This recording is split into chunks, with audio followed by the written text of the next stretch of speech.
It was on December 9th, in 1965, that The Big Gamble launched on television, and many wondered if it would be a hit or a flop.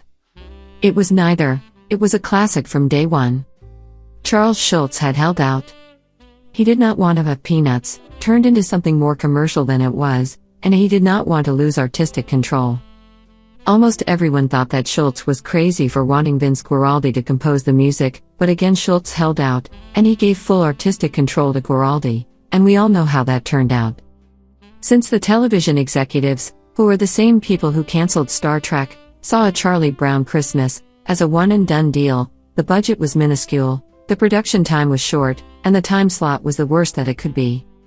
Had the time slot been a higher-rated one, the entire production would have been scrapped, but that is what saved it. It is estimated that over one-half of the nation watched it that first night.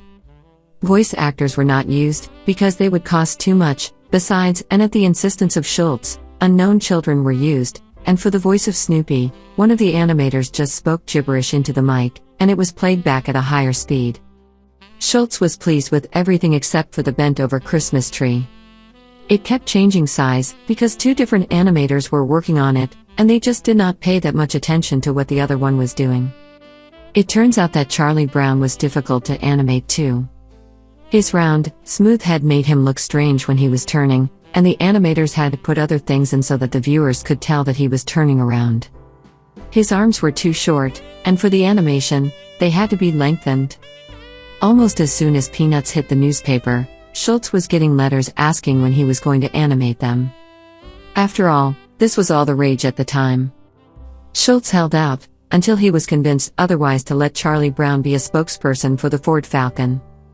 This won him over, and a few years later, production started on the Christmas special. A Charlie Brown Christmas will air this year on many PBS stations on Sunday, December 13th. It is also streaming on Apple TV. Encourage courage.